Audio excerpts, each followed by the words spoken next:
Imagine Archangel Michael. For most of us, his image is etched in eternity, a radiant warrior with a flaming sword in hand, trampling a dragon or the devil. He embodies unwavering faith, divine justice, and purity. The shield of heavens, protector of the righteous, leader of the armies of light, whose name, who is like God, is itself a vow of loyalty and a challenge to chaos. We see him in icons, stained glass, and epic tales, always flawless, always victorious.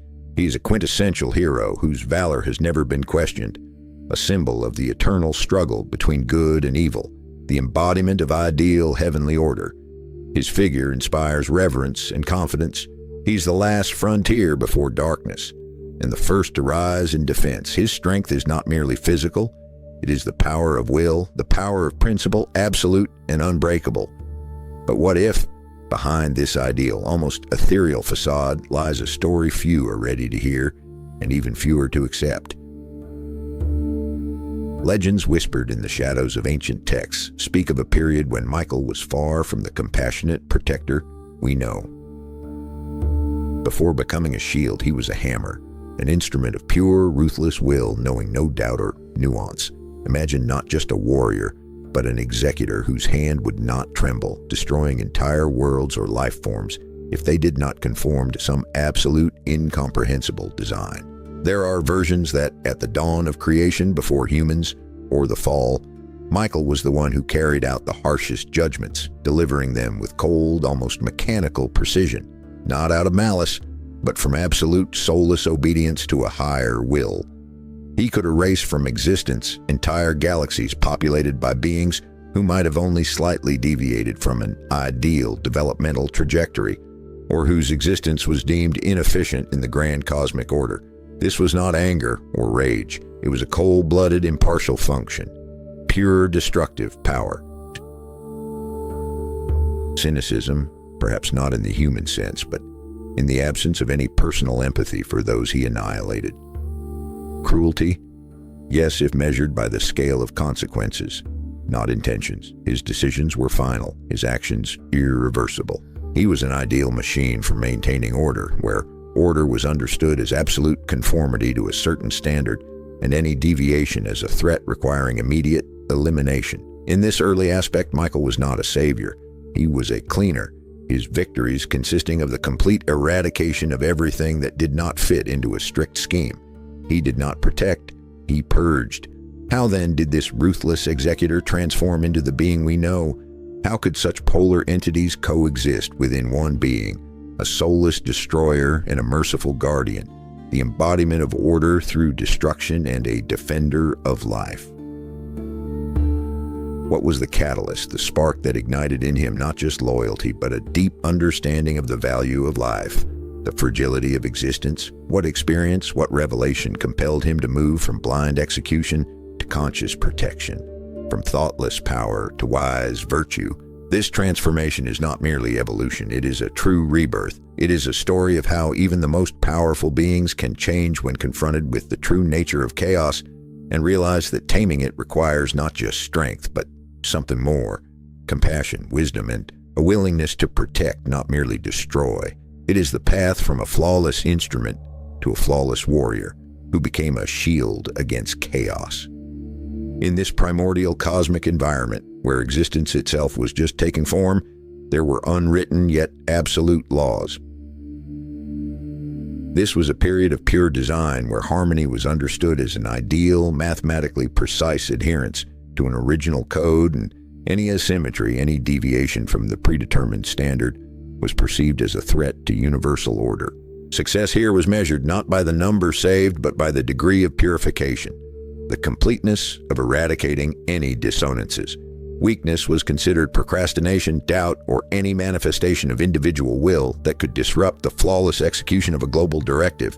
The universe in that era was like a gigantic, constantly calibrated machine, where every detail had to perfectly match the blueprint, and the slightest malfunction required immediate and uncompromising correction. It was in this world, where existence equaled function and meaning equaled ideal conformity, that Michael's unique nature was revealed. His primary weapon was not strength in the usual sense, but absolute, unwavering devotion to the design and the ability to embody it with utmost precision without a shadow of personal emotion. He was a living embodiment of divine logic, an instrument knowing no hesitation. His mastery lay in the flawless ability to cut away everything superfluous, everything that did not fit into the grand cosmic plan. Imagine the scene in one of the young, still-forming galaxies. Amidst the chaotic dance of protostars and gas clouds, a life form emerged that, while not evil, developed along a trajectory that did not conform to the original pure blueprint. This was not a fall, but rather an architectural error on the scale of creation. Michael did not arrive with rage or flame. He appeared as the embodiment of absolute cold necessity. His presence brought not destruction, but nullification. He did not fight this life form. He erased it. Now, there were no screams, no resistance. Matter simply disintegrated into its primal components, returning to a state of primary energy as if it had never existed. The galaxy became a clean canvas again, ready for a new attempt at creation. This was not a battle, but a surgical operation performed with mechanical, almost soulless elegance, leaving behind only silent, pristine emptiness. However, behind this impeccable, almost sterile efficiency lay a price. Constant nullification and endless return to zero in search of the ideal gradually produced not a sense of completion, but a growing, barely perceptible emptiness. In this era of absolute function, there was no room for creation in its true sense, only for reformatting. Michael, as the purest executor, witnessed one attempt at existence after another being erased, how the world was constantly purged but never truly flourished in its diversity. This was not guilt or remorse. The ground for them had not yet matured. It was rather a deep, existential sense of incompleteness, a quiet background echo of each destroyed world that resonated not as pain but as a question. Can true harmony be achieved only by constantly erasing imperfections? Could ideal order be so lifeless? This quiet existential question, hanging in the silent expanses of the cosmos, could not remain unanswered, and the answer came not in the form of a new design or directive, but as something that could neither be erased nor nullified. It was not a deviation from the blueprint, not an asymmetry to be wiped away. It was the very negation of the blueprint, a living void that left behind not even primary energy, but absolute nothingness. Not chaos in the usual sense, but complete annihilation, non-being capable of devouring existence itself. This new threat manifested not as a rebellion, but as a slow, relentless spread of cosmic entropy. It did not create dissonance. It dissolved the very possibility of harmony. Where Michael had previously surgically removed errors, he now faced something that had no form, defied definition, yet actively destroyed. It was like trying to cut a shadow or clear a void. His scalpel was powerless. One could not erase what was itself erasure. One could not nullify what was already zero, but a zero that consumed everything around it. Galaxies he had previously worked on turned into lifeless, dead spots, not because they were imperfect, but because this new force simply erased them. For the first time, his flawless function faltered. His power, capable of splitting worlds, encountered something that simply absorbed it, leaving no trace. Cold logic, which had always indicated the correct path, met with an absurdity that defied calculation. Michael could not comprehend how to fight something that had no structure, yet was all-pervasive. He tried to apply his standard protocols, localization, isolation, purification. But this void could not be localized. It was not there. It was everywhere its influence extended. Attempts to nullify it only gave it a new surface to spread, much like trying to drain a swamp by bailing water only expands its boundaries. This was not just an operational failure, it was the deepest internal crisis. For a being whose existence was synonymous with flawless execution, confronting his own ineffectiveness was equivalent to losing his identity. His previous victories, when he turned worlds into a clean canvas, now seemed merely a cleared field for this new, all-consuming chaos. He was a cleaner, but a cleaner could not protect. He understood that his former role, though perfect, offered no answers to this new challenge. His order was an order of absence, and he suddenly realized that such an order created vulnerability to true non-being.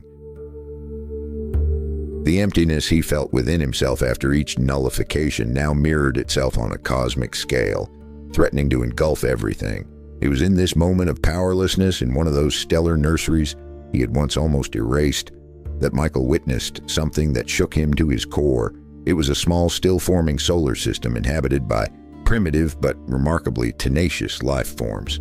They were far from the ideal blueprint, imperfect, full of contradictions, prone to errors, but they existed.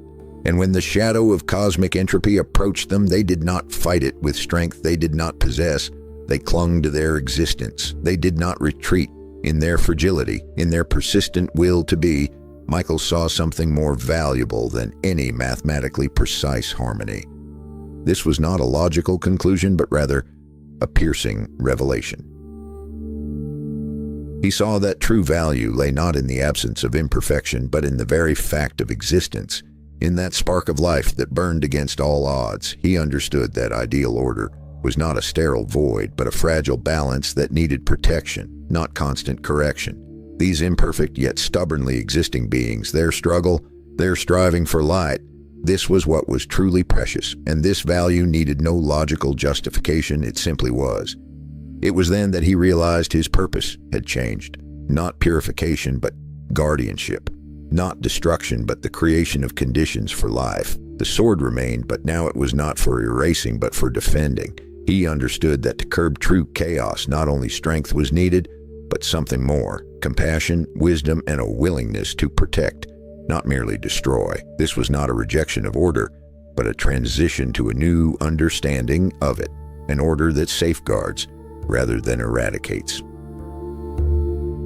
Thus, the ruthless executor began his journey of transformation into a merciful guardian, whose strength now lay not in eradication, but in the unwavering protection of all that has the right to exist. Michael didn't just change his purpose, he performed an act that was unthinkable in his former reality, an act of absolute defiance against his original destiny.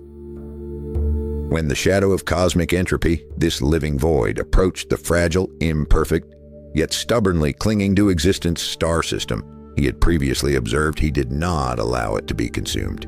For the first time, instead of retreating, allowing it to do its work, or initiating the familiar nullification in search of a new ideal, he stood between the threat and life. His power, once directed at dissolution, at returning matter to primal chaos, now focused on preservation. It was not merely a protective field, but an active, intense counteraction aimed at conservation, not destruction. It was akin to an ideal surgeon whose hand was accustomed to amputation, suddenly performing a complex operation of joining and saving what would have previously been severed. He violated an unwritten but fundamental law of his original nature. He transgressed his function as a cleaner. His sword not only changed direction, it changed its purpose, becoming a safeguarding symbol rather than a punishing one. This act was an absolute public break with his past, a rejection of who he had been. He was no longer a flawless executor, blindly following directives. He became a protector, which implied imperfection, risk, pain, and an eternal struggle for what he once simply erased. He took upon himself the burden of responsibility for the fragile existence of others. The reaction of the cosmic order, accustomed to his impeccable function, was not long in coming. It manifested not in shouts or direct condemnation, but in a growing, ringing silence, in a sense of universal rejection. Other entities like him, or those who embodied the original strict design, might have perceived his act as weakness, as a dangerous deviation, as inefficiency in the grand scheme. He, who was once the epitome of flawlessness, now became an exception, an anomaly. His actions elicited not approval, but rather bewilderment and sometimes hidden alienation. Those who once considered him an ideal ally in maintaining sterile order now saw something different in him, a being infected with compassion, which, in their coordinate system, was equivalent to chaos, an uncontrollable factor. He found himself isolated. His former allies, if indifferent functions could be called such, turned away, seeing in his new path a threat to their own stability and predictability. The true threat, cosmic entropy, became even more relentless. Now it didn't just consume, it reacted to his resistance, intensifying pressure, directing its forces at the new, unexpected barrier. He became a target, not just a function in the mechanism of creation, but the hardest, most exhausting battle unfolded within himself. Years, perhaps eons, of flawless execution, of absolute soulless obedience, had left a deep, almost indelible mark. The instinct to nullify did not vanish overnight when he encountered the fragility, imperfection, and at times absurdity of the life forms he protected, their mistakes, weaknesses, endless conflicts. The old logic, like a cold voice from the depths of his being, whispered, "Why save this? It's not ideal. It creates dissonance. It's easier to erase and start anew. Bring it back to a pure zero." Each time he had to suppress this ancient, almost reflexive impulse to correct through destruction. There were moments when a shadow of doubt enveloped him, heavy as cosmic dust. Is this path correct? Am I not condemning myself and what I protect to an eternal, meaningless struggle for something that will never achieve perfection? He saw how his energy, once so efficiently used for erasing, now went into maintaining a fragile balance, endlessly patching holes, protecting what seemed doomed by his former standards. This internal struggle was grueling, requiring a constant conscious choice, confirming his new purpose with every second.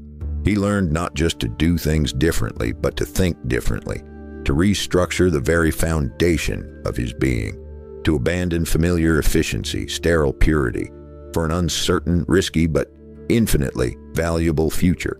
He was no longer a machine.